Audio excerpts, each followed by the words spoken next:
প্রিয় দর্শক, আমরা এখন আছি মধুখালী উপজেলার মেকসামি ইউনিয়নের মেকসামি গ্রামে। আপনারা দেখতে পাচ্ছেন যে আমরা একটা আখের জমিতে বসে আছি এবং আখের জমিতে আখের সাথে সাথী ফসল হিসেবে আলু চাষ করা হয়েছে। মূলত এইটা হলো আখের জমি।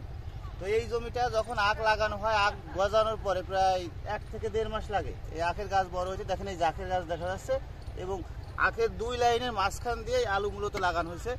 এটি একটি নতুন জাতের আলু। তো আজকে আপনাদেরকে আমরা দেখাবো এই আলু যিনি চাষ করছেন তার কাছ থেকে এই আলু চাষ সম্পর্কে আমরা একটু জানবো। তো এইখানে দেখেন অনেক কৃষক বসে আছে। তো এইখানকে মূলত যিনি আলু চাষ করছেন, আপনার পরিচয়টা দেন। মোহাম্মদ বাজিদ শেখ, মেকসামি ইউনিয়ন, মেকসামি গ্রাম, মধুখালী উপজেলা।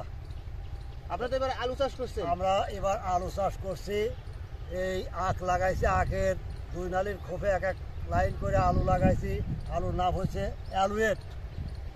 আলু খুব সুন্দর দেখতে বা খুব ফলনশীল, উচ্চ ফলন হয়েছে আমাদের এই জমিতে ইনশাল্লাহ আলুর। তো আপনারা এই জাতের আলু, সবাই এই জাতের আলু লাগানোর চেষ্টা করেন যাতে বাম্পার ফলন আপনাদের আসে। দেখেন এই যে আলু, ওই যে আমাদের তুলা আছে এই গামলার ভিতরে, আলুগুলা খুব সুন্দর এবং এর উপরে খুব মসৃণ। আচ্ছা, আপনার একটু আলু উঠে দেয়, এই যে উঠান তো আলু, এই যে আলু উঠান তো, এই লাইনটা টান দেন।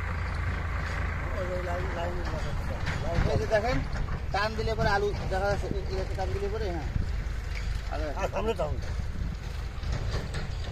তাহলে মোটামুটি প্রতি গাছে কয়টা করে আলু হয়েছে?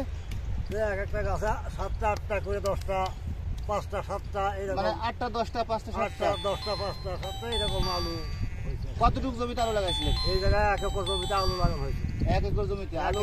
আলু গতকালকে তুলছিলেন? গতকালকে তোলা হয়েছে। আজ বাকিটা খানেক উইক তোলা হয়েছে, তাতে 55-60 মন হয়েছে। মানে আধা কি, মানে 10%? 12%। তাহলে 12%, 55, তাহলে প্রায় 5 মনের মতো করে আলু হয়েছে। 5 মনের মতো আলু। মেকসামি, মধুখালী, ফরিদপুর। আমি একজন ব্যবসায়ী। আমি এই আলুয়ের জাতের বীজটা এই প্রথম আমাদের এলাকায় অনেক চাষিক দিয়ে করাইছি এবং ফলনও খুব ভালো হয়েছে এবং এই আলুটা খেতেও খুব সুস্বাদু এবং কালারটাও খুব সুন্দর। তা আশা করতেছি সামনের বছর অনেক আলু এই এলাকায় চলবে। এর এলাকায় আগে ডায়মন্ড, কাঠিনাল এইসব জাতের আলু চাষ হতো। এখন এই আলুয়ের জাতটা আসার কারণে এখন অন্য সব জাতের থেকে এই আলুর ফলন বেশি যায়, তাই এই জাতটা আলু চাষ হবে। এই আলু দেখতে খুব সুন্দর এবং আলুর সাইজও খুব ভালো এবং খুব মসৃণ।